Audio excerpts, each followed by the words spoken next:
नमस्कार श्रोते हो, दीपक रेगे कथाकथन चॅनलवर तुम्हा सगळ्यांचं मनापासून स्वागत. श्रोते हो, तुम्ही ऐकताय जगन्नाथ शिंदे लिखित निर्भीड ही कादंबरी आणि आज भाग 17वा. मध्यरात्र उलटून गेली होती. अगरबत्तीच्या सुगंधानं खोली भरलेली.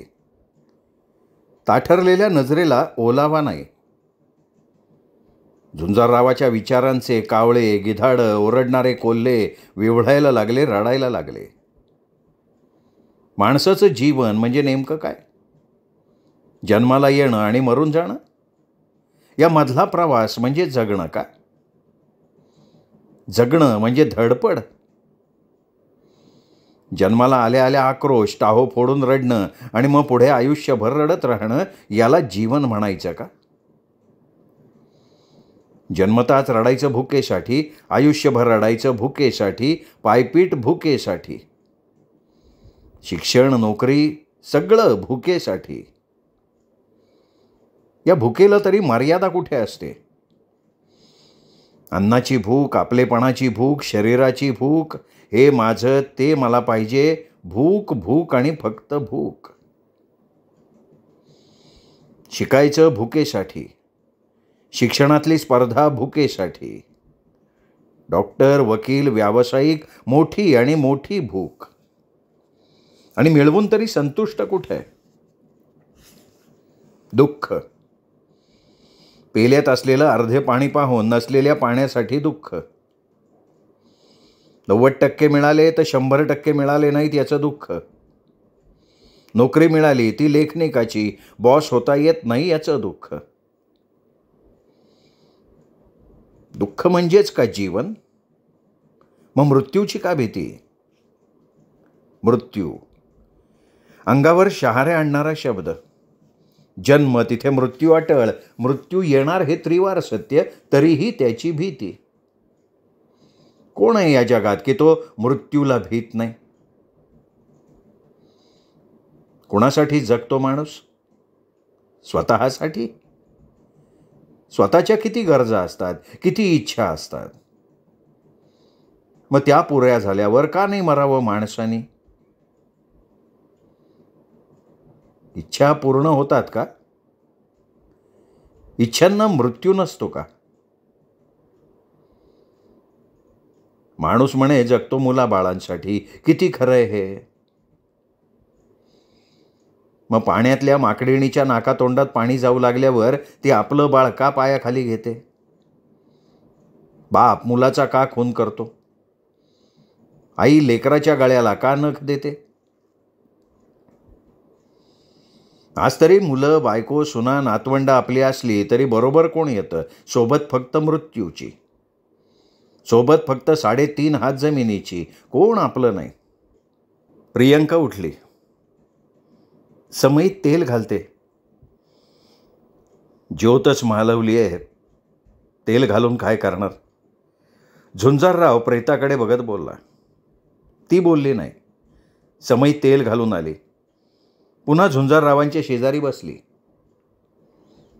कसला विचार करतोयस एवढा? जन्म मृत्यूचा. काही खरं नसतं.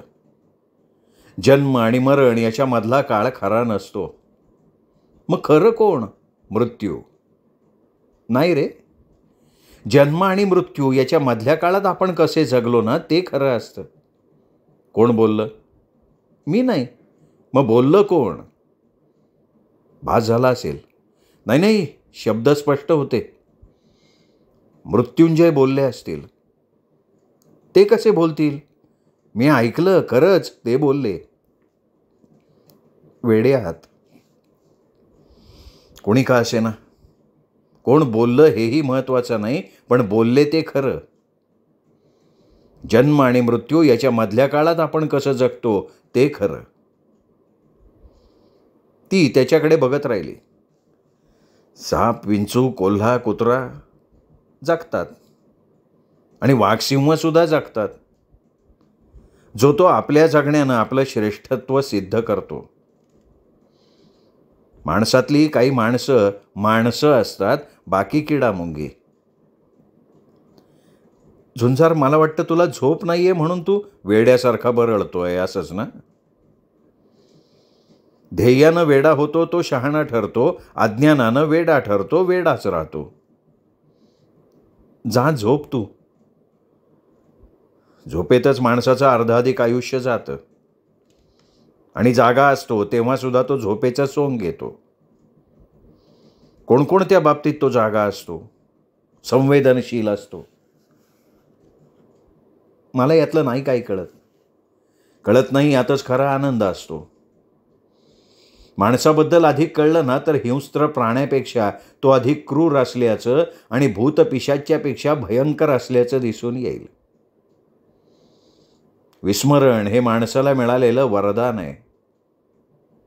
ते नसतं ना तर तो स्वतःच्याच भूतकाळाचा हिशोब मांडून बसला तर त्याला जगणं मुश्किल होईल. आपण केलं ते बरोबर असं माणसाला वाटतं, पण त्रयस्थाच्या नजरेतनं पाहिलं तर झुंजारराव कितीतरी वेळ बोलत होता. तशी ती बोलत बसायची जागा नव्हती, वेळ नव्हती. ती बोलली नाही, फक्त ऐकत राहिली. सकाळी एक यायला लागला. बहुधा ते चहा नाश्ता करून आलेले असावेत. आल्या आल्या त्यांच्या चेहऱ्यावर दुःखाचा लवलेश नव्हता, पण जननिंदा म्हणून, कर्तव्य म्हणून चेहऱ्यावर दुःख ओढून घ्यायला लागत होतं. हळहळ व्यक्त करावी लागत होती. गाठीभेटीची आठवण सांगितली जात होती. स्नेहाच्या, मित्रत्वाच्या कथा ऐकवल्या जात होत्या. डोळे पुसल्याचं, नाक ओढल्याचं अभिनय करायला लागत होता. जवळचे लांबचे सगळे अभिनय कुशल होते, मुखवटे. घरातल्या माणसांपासून दूरच्या माणसांच्या चेहऱ्यापर्यंत सगळे मुखवटे. वाईट घडलं, पोकळी निर्माण झाली, माणूस खरंच नटसम्राट. माणसाला दिग्दर्शनाची आवश्यकताच नाही, कारण परिस्थिती बघताच तो उत्कृष्ट अभिनय करतो. मृत्युंजय महामुनींच्या प्रेताशेजारी आता विकी बसला होता. त्याला बिलगून त्याची बायको निलिमा बसली होती. ती त्याला बिलगली होती का आधार देत होती तेच कळत नव्हतं. पहाटे उठून तिने चहा पाणी नाश्ता उरकला, त्यामुळे डोळे तारवटल्यासारखे दिसत होते. विकीची नजर कोण कोण आलाय ते शोधत होती. फोटोग्राफर आल्यावर तो बसला सावरून. लोक येत होते, सांत्वन करत होते, मृत्युंजय महामुनींच्या आठवणी जागवत होते. बोलायला पैसे मोजायला लागत नाहीत. मेल्या माणसाबद्दल चांगलंच बोलायचं असतं. त्यात मेला माणूस खरं खोटं पडताळून बघत नाही. ऐकणारे साक्षीला असतात असंही नाही, मग बोलायला काय हरकत आहे. श्रद्धांजली वाहताना तेच. श्रद्धांजली म्हणजे मोजके शब्द, मोजकी वाक्य. पण श्रद्धांजली सुरू झाली आणि ऐकणाऱ्यांना वाटायला लागलं आपल्यालाही इथे श्रद्धांजली वाहण्याची संधी हे घेणार. श्रद्धांजली म्हणजे निवडणूक प्रचारातलं जणू भाषण. चितेवरचं प्रेत सुद्धा बिचारा कंटाळून जातं. बाकीचे शिव्या घालत बसतात मनातल्या मनात. अग्नी दिला, सुटकेचा सुस्कारा सगळ्यांनी सोडला. कुणी भुकेलेला होता, कुणाला गाडी पकडायची होती, कुणाला कामधंद्यावर पोचायचं होतं. एकदाचे सुटले, अगदी विकी सुद्धा. प्रत्येकाला देहधर्म कर्मधर्म असतोच की. झुंजाररावाच्या नजरेतनं एक गोष्ट सुटली नव्हती. विनू मांडे, सुनंदा राणे, जगदीश धायगुडे, जयसिंग पवार, समेळ पाडळे गुरुजी, डॉक्टर रानडे ही सगळी मंडळी अंत्यविधीला आली होती, पण ते सगळे समूहात होते. जतीननी मात्र विकीची पाठ सोडली नव्हती. चेहरा तर पुरा उतरला होता. जणू मृत्युंजय महामुनी गेले, आता जगण्यात अर्थ नाही. चितेच्या प्रेताभोवती विकी फिरताना जतीन बरोबर. वाटलं प्रेताला अग्नी दिल्यावर जतीन अग्नीत तर उडी नाही ना मारणार. झुंजारराव परत फिरला. ऑफिसमधले सगळे गाडीत होते. जतीन आला नव्हता. का आला नाही चौकशी करायचं कारण नव्हतं. बिचारा विकी साहेबांच्या सांत्वनासाठी मागे थांबला होता. खरं तर झुंजाररावाचा पाय निघत नव्हता. प्रियंका जीव गुंतला होता. तिची ही नजर जाऊ नको असं सांगत होती, पण पर्याय नव्हता. विकीला थांबल्याचं आवडणार नव्हतं. परक घर, प्रियंका सोडली तर माणसं परकी, कसं थांबता येणार होतं? त्यात तो रात्रभर जागला होता, शरीर आंबून गेलं होतं. थकवा आला होता, विश्रांतीची गरज होती. मनात राहून राहून येत होतं की कॅप्टन मंदार कुठे दिसले नाहीत, मुलगाही दिसला नाही. प्रियंका घाईघाईत निघालेली असावी, त्या दोघांना निघता आलं नसणार. ऑफिसजवळ सगळ्यांना सोडलं. झुंजाररावला घरी जाणं आवश्यक होतं, आंघोळ करायची होती. घरी जायचं, फ्रेश व्हायचं, ऑफिसला यायचं. पहिलं झुंजारराव सदर लिहायचं. मृत्युंजय महामुनींवर सदर लिहायचं, बातमी स्वतः लिहायची, त्यांनी दिलेल्या संधीतनं उतराही व्हायचं. शब्द विषय मनात घोळत होता, एका बैठकीत लिहून होणार होतं. झुंजाररावांना संधी दिली, ते रक्तामासात रुजलेलं होतं. दैनंदिन कामामुळे रोज एक ऋणानुबंधाची गाठ पडत होती आणि प्रत्येक भेटीत माणूस वेगळा भावला होता. कधी मित्र, कधी गुरु, तर कधी परमेश्वराच्या रूपात दिसले होते. खूप दिलं, आकाशा एवढं शिकवलं, डोंगरा एवढा आधार दिला. त्यांच्याविषयी लिहिताना शब्दांचा महासागर होता. लिहिल्याशिवाय आता शांतता नव्हती. लेखकाचं असंच असतं, अभिजात लेखकांचं असंच होतं. घटना प्रसंग अस्वस्थ करतात, मग लिहिल्याशिवाय पर्याय नसतो. प्रसूतीपूर्व वेदनांसारखी अवस्था. तो घरी आला, आईचा चेहरा उतरलेला. योगिता कुठे दिसत नव्हती, अस्वस्थता वाढली.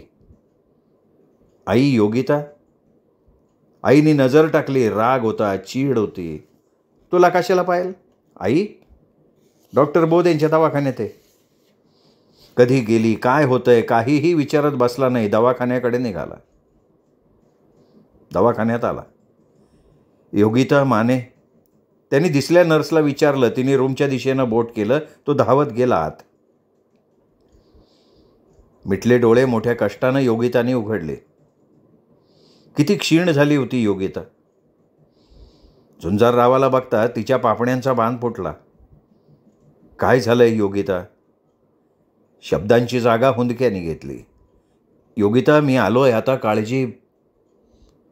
त्याचवेळी त्याच्या खांद्यावर थोपटत डॉक्टर म्हणाले, झुंजारराव, जरा माझ्या केबिनमध्ये या. झुंजारराव डॉक्टर बोधेंच्या मागे चालत निघाले. पाय जड झाले होते, छाती दडपली होती. काय ऐकायला मिळणार ही भीती होती. बसा बसा झुंजारराव. झुंजारराव, आम्ही योगिताला अजून सगळं सांगितलेलं नाही आहे. काय झालंय डॉक्टर? तुम्ही आधी स्वतःला सावरा. दुसऱ्याला सावरण्यासाठी सावरणारा आधी मजबूत असावा लागतो. तशी माझ्या पाहण्यातली ही पहिली केस. सगळं नॉर्मल होतं. योगिताचं मागच्या भेटीत पुरेसं वजन वाढलं होतं. बाळाची वाढ योग्य रीतीनं होत होती. सगळं नॉर्मल होतं आणि अचानक रात्री योगिता दवाखान्यात आली. तिच्या पोटात दुखत होतं. अकाळी कळा सुरू झाल्या होत्या. प्रसूतीला अजून खूप वेळ होती. असं कसं झालं म्हणून मीही कोड्यात पडले. खाण्यात काय आलं? वजनदार वस्तू उचलली का? ओटीपोटावर काही मार लागला का? काही मानसिक त्रास झाला का? असे प्रश्न मी विचारले, पण प्रत्येक प्रश्नाचं उत्तर नाही असंच आलं. आहे की नाही कोडं? आम्ही शेवटी डॉक्टर, परमेश्वर निश्चितच नाही. आम्ही पार्श्वभूमी ऐकणार, निदान करणार. झुंजाररावाला वाटलं मोठ्यांदा ओरडावं, दवाखाना डोक्यावर घ्यावा आणि म्हणावं, मी तिला मानसिक त्रास दिला. त्यांनी मोठ्या कष्टानं आपला घसा दाबला. झुंजारराव, शेवटी व्हायचं ते झालं. बाळ गेलं. काय? हो, बाळ गेलं तरी बिचारीच्या वेदना संपल्या नाहीत. बाळ गर्भाशयात गेलं आणि त्यामुळे प्रसूतीत अडचण निर्माण झाली. इंजेक्शन दिलं पण वेदना येईनात. योगिताची सोडवणूक होईना. ऑपरेशन करायला लागलं. झुंजारराव निशब्द झाला, जणू त्याचा प्राण निघून गेला. सर्वांगावरचे केस ताठ झाले होते. हातपाय हलत नव्हते. डोळ्यांच्या गारगोट्या झाल्या होत्या. झुंजारराव, तुम्हाला स्वतःला सावरलं पाहिजे. तुम्ही स्वतःला सावरलं तर तुम्ही योगिताला आधार देऊ शकाल. तिला तुमच्या आधाराची आवश्यकता आहे. आपण देवाचे उपकार मानायचे. बाळ गेलं पण योगिता तर वाचली. योगिताला आम्ही अजून सगळं सांगितलं नाहीये, पण बहुतेक तिने ओळखलंय. ती मानसिकदृष्ट्या खचली आहे. फार नाजूक अवस्था असते या काळात. कळीच्या पाकळ्या हातानं खोलण्यासारखी. तिला विश्वासात घ्या, आधार द्या, हळुवार हाताळा. झुंजारराव उठला. त्याला योगिताच्या समोर जायची भीती वाटली. अपराधीपणाची जाणीव झाली. या सगळ्याला कारण केवळ आपण आहोत हे त्यांनी ओळखलं. त्या दिवशी योगितावर चिडायला नको होतं. आता त्याला हंबरड्याला कडी कुलूप घालता आलं नाही. तो दवाखान्याबाहेर आला, रडत राहिला. आडोसा गाठून अश्रूंना वाट करून दिली. मोठ्या माणसांना रडण्याचीही चोरी असते. झुंजारराव मृत्युंजय महामुनींना विसरला. लेख मनातच कोमेजून गेला. बातमी करायचं स्वप्न भंगलं. तो योगितासोबत दवाखान्यात थांबला. दुसऱ्या दिवसाचा सुप्रभात त्यांनी दवाखान्याच्या बाहेरच्या स्टॉलवरनं घेतला. मृत्युंजय महामुनींच्या निधनाची बातमी हेडिंगला होती. बातमी त्रोटक, सविस्तर नाही, पण त्यांचे खूप फोटो छापले होते. झुंजाररावांनी सगळे फोटो बारकाईनं बघितले. प्रत्येक फोटोत जतीन दिसत होता. एकाही फोटोत झुंजारराव नव्हता. घाईघाई त्यांनी झुंजारराव सदर बघितलं तर झुंजारराव सदराला सुट्टी दिलेली होती. त्याऐवजी चौकट टाकून जतीननी लेख लिहिला होता. एवढा हंबरडा फोडता येईल तेवढा हंबरडा फोडला होता. खऱ्या खोट्या जतीन मृत्युंजय महामुनींच्या आठवणी त्यात लिहिल्या होत्या. झुंजाररावनं जतीनला अजिबात दोष दिला नाही. दोष दिला स्वतःच्या नशिबाला. नशिबाने वैर साधलं होतं. संधी साधून जिथे तिथे ते टांग मारत होतं. हॅलो. मोबाईलवर विकीचा फोन आला. हां हॅलो सर. काय खाल्ल्या दाणा पाण्याला विसरला काय? काय झालं सर? अरे कुणामुळे मस्ती? झुंजारराव कुणामुळे मोठा झाला याद ठेव जरा. काय झालं काय सर? मृत्युंजय महामुनी गेले तर लगेच टांग वर केली. कार्यालयात आला नाहीस?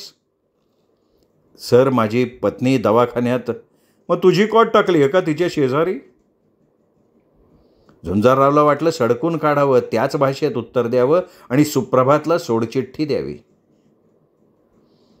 पण डोळ्यांपुढे उभे राहिले मृत्युंजय. 2 दिवस जाऊन झाले नव्हते. दिलेलं वचन 2 दिवसात विसरणं कसं शक्य होतं? तो बोलत नव्हता आणि पलीकडनं अनेक दिवसांची मळमळ विकी ओकत होता. झुंजाररावांना प्रश्न पडला की हिऱ्याच्या खाणीत गारगोटी असते?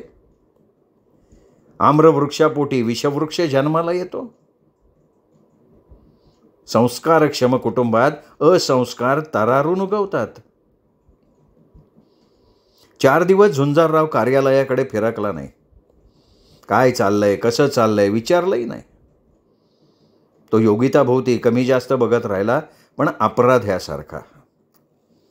तिच्या डोळ्याला डोळा द्यायची हिंमत त्याच्यात नव्हती. मोकळेपणानं बोलायचं धैर्य नव्हतं. चूक आसूड होऊन त्याच्या अंगावर वारंवार कडाडत होती. त्याच्या अंगावरच्या जखमा बघून लोक हळहळतात, तरी याच्या अंगावर जखमा नव्हत्या, वळ नव्हते. आतल्या आत रक्त ठिपकत होतं, वळ उठले होते. मी काय म्हणते? योगिता म्हणाली. हां बोल ना. माझं ऐकाल? हो. बघा हां, ऐकीन ग, 1 काय 10 ऐकीन. मला वचन देता? दिलं. पप्पूला मोबाईल शॉपी काढून द्या. योगिता, वचन दिलंय मला. देईन मी.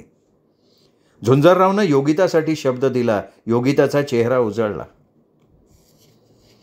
झुंजारराव ऑफिसला गेला. मनात नव्हतं, पण मृत्युंजय महामुनींना शब्द दिला होता. दुसरं कारण पप्पूला मोबाईल शॉपी काढून द्यायची होती. बेकार माणसाला कुठली बँक कर्ज देणार? ऑफिसमधलं वातावरण टोचत होतं. सहस्त्र सुया अंगाला टोचत होत्या. जतीन हसत खिदळत होता, इतरांवर आवाज वाढवत होता, कामं सांगत होता. सगळी सूत्र त्यांनी हातात घेतली होती. अपमान गिळून त्यांनी जन्माला आल्या आल्या आपल्या बाळावर उमलण्याआधी कळी खुडली या नावाचा झुंजारराव सदरासाठी लेख लिहिला. अगदी डोळे टिपत लिहिला. गेले 4 दिवस भोगल्या मरण यातना त्यात मांडल्या.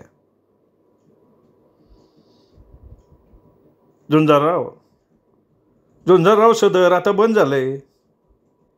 कोणी बंद केलं? तुम्ही. मी? आता 4 दिवस ऑफिसला नाही आले, लिहून पाठवून दिलं नाही, आपोआप झालं बंद. अरे नाही, लोकांना खूप आवडतं ते सदर. आवडत होतं, आता नाही. आणि कसं आहे ना, एखादं सदर लोकांना आवडत असताना बंद झालेलं चांगलं. जसं काय एखादा क्रिकेटर चांगला खेळत असताना रिटायर झाला तर लोक त्याला डोक्यावर नाही का घेत. तू मला खांद्यावर घ्यायचा प्रयत्न करतोयस. जो तो आपल्या मरणानं मरतो, खांदा कोणीतरी द्यायलाच लागतो. त्यात लोक म्हणतात मी तुमचा मानसपुत्र आहे. मानसपुत्र म्हणून स्वतःला संबोधलंस आणि चांगला डोक्यावर मुतलास की माझ्या. मग आंघोळ का रावा मोकळे. नाही म्हणजे कसं आहे, वास मुतणाऱ्याचा नाही आहे, ज्याच्यावर मुतलं जातं त्याचा येतो. अशा प्राण्याशी काय बोलावं सुचेना. चिडलेल्या मनाला त्यांनी शांत करायचे प्रयत्न केले. हे सगळं विकीच्या कानावर घालायचं. त्यांनी नाही मानलं, राजीनामा द्यायचा, मोकळं व्हायचं. झुंजारराव तसा शांत बसून राहिला. लिहिलेलं सदर फाडून टाकलं. आत येऊ का सर? विनू मांडे आत आला. झुंजारराव बोलला नाही. काय चाललंय सगळं सर? अशानं पूर्वीचा काळ येईल सुप्रभातला. त्या शाण्याने झुंजारराव सदर बंद केलं. 2 दिवसात 1000भर पत्र आली आहेत लोकांची. झुंजारराव उठला, निघाला. विनू मांडे त्याच्या पाठमोऱ्या आकृतीकडे बघत राहिला. झुंजारराव इमारतीच्या पायऱ्या उतरत होता. नमस्कार झुंजारराव, ओळखलं का? मी शंकरराव श्रीखंडे. 2 दिवसापूर्वीच हजर झालो सुप्रभातमध्ये. डायरेक्ट वरून ऑर्डर. तुम्हाला हेराफेरी करायची संधीच नाही. झुंजाररावनं वर नजर केली नाही. त्यांनी पायऱ्या कशा उतरल्या समजलं नाही. आता रस्ताही अनोळखी झाला होता. कुठे चाललोय, कोणत्या दिशेनं प्रवास सुरू झालाय काही समजत नव्हतं. झुंजारराव, अहो झुंजारराव. झुंजाररावांनी आवाजाच्या दिशेने बघितलं. एका गाडीतनं एक महिला आवाज देत होती. या ना, या इकडे या, इथे पार्किंग नाही आहे हो. तो गाडीजवळ गेला. कुठे निघालाय? या ना, मी सोडते. ती स्वतः ड्रायव्हिंग करत होती. तिने दरवाजा उघडला. अहो बसा, ट्रॅफिक जाम झालंय. तो बसला. तिने तोंड आणि गाडी एकाच वेळी सुरू केली. खूप दिवस भेटीन म्हणत होते, योग जुळत नव्हता. पहिलं कारण माझे व्याप आणि दुसरं कारण तुम्ही वेळ द्याल का हा प्रश्न. मी झुंजारराव सदर वाचते, आवडतं, मला खूप भावतं ते. काय लिहिता हो तुम्ही? जबरदस्त ताकद शब्दांना, निरीक्षण किती अचूक. वाचताना समोर व्यक्ती, स्थळ, प्रसंग जिवंत होतं. तो ऐकत होता. प्रेतावरच्या फुलासारखा त्याचा चेहरा होता. माझ्या मनातनं खूप दिवस याच्यावर पुस्तक करावं असा विचार आहे. भेटीचं कारण तेच. काय होतं बघा, एक तर वर्तमानपत्र आजचं उद्या शिळं होतं. दुसऱ्या एखाद्याला सलग झुंजारराव सदर वाचता येत नाही.